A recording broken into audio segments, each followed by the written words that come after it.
Looks like with that band across the back of your head, you could slap somebody across.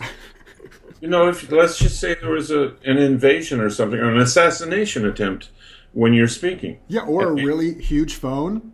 It could be or it could be a boombox, like I'm back in the '80s. So many, Man, so many props.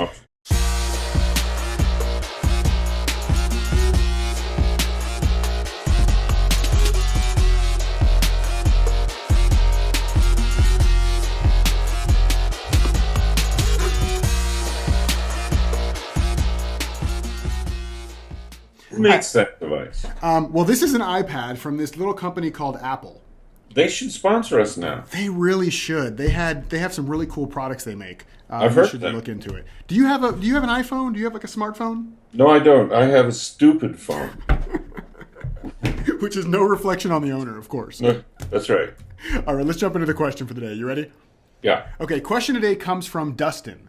And Dustin says, how can I stop taking it personal when my ideas are constantly being shut down by my managers? He says, how do you recommend one not take certain business issues personally? Let me give you some context. Thanks, Dustin. I am a senior sales executive that's been involved in a couple of go public companies, IPOs, and have started and sold to additional companies. I'm working for a company that has had slow growth in an industry and a product that has very little competition. The challenge that I took a very similar product and successfully grew revenues to be a targeted acquisition and was ultimately sold. I'm trying to share my expertise and ideas with the other leadership at this company, but they always have an excuse as to why this won't work for them. I'm finding myself taking the reasons why it doesn't apply to them as a personal issue. How can I better cope in a situation like this without taking it personal and let it run like water off a duck's back? So Dustin says, how can I stop taking it personal when my ideas are constantly being shut down by my managers? Yeah, absolutely. It's good stuff. I'm glad he gave us the context. I can really feel like, the stress and what's going on there. So what do you think, Steve? Well, it's never necessary to take anything personally, and that's helpful for me to remember that. Yeah. It's just not required because it's just not personal. It's how those managers behave, and whether you, Dustin, are there in front of them, or someone like you is there instead of you, they will do the same thing, and they'll do it wherever they go. And they will shoot down good ideas that threaten them, or if they haven't thought of them themselves. And so it is really not about you.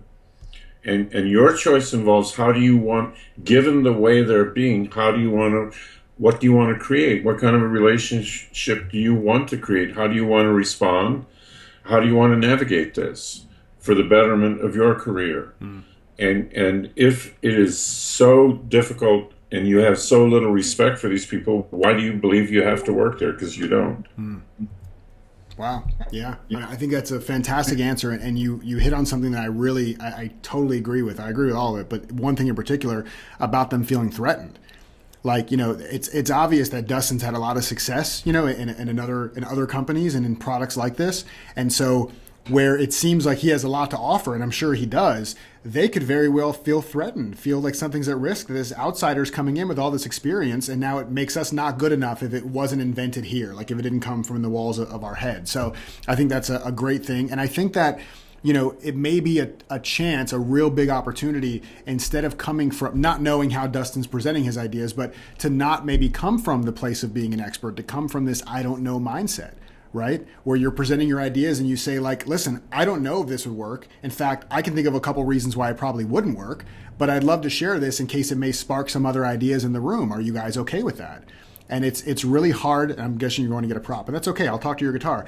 It's really hard to fight with somebody, to be in a state of resistance to somebody who's already kind of not saying their idea is a good one before they even start. So they don't have to feel threatened, I guess is what I'm saying. Absolutely right. You brought up something really good here that made me reach for a prop. Cool. I want to see it. I love your props. And this is my Russian doll. Now, managers can feel threatened if it isn't their idea, or if they believe they have hired someone who's better than they are. Yeah.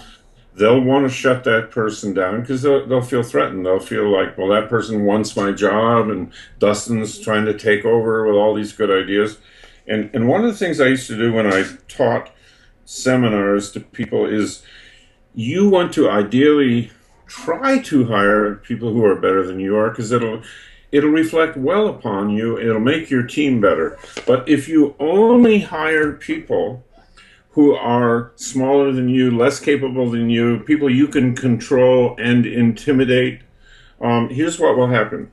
You hire one person, and then that person picks up on that process, and that person hires the next person, and then that person figures out that's how we do things around here. We rule by intimidation. That person hires, and then the next person gets hired, and then you hire another person, and this person hires another person, and you end up with a company of this is your company. Your company has the people who are this size, and nothing against smaller people. But I just means here's what they're like spiritually and in wisdom and capability. They're small, Yeah. not stature. I'm not talking about. Sure. So that's what happens. I love that. And so I'll don't worry. I'll put this back together. So, Dustin, I hope that helps you. I feel like there was some voodoo that was just done on me as you were taking those apart. Like, I feel like the need to write a check now to you or to sell all my belongings. That's good. No, that's good, Steve. I think that's exactly the way it works. I'm sure Kathy loves you putting away dishes.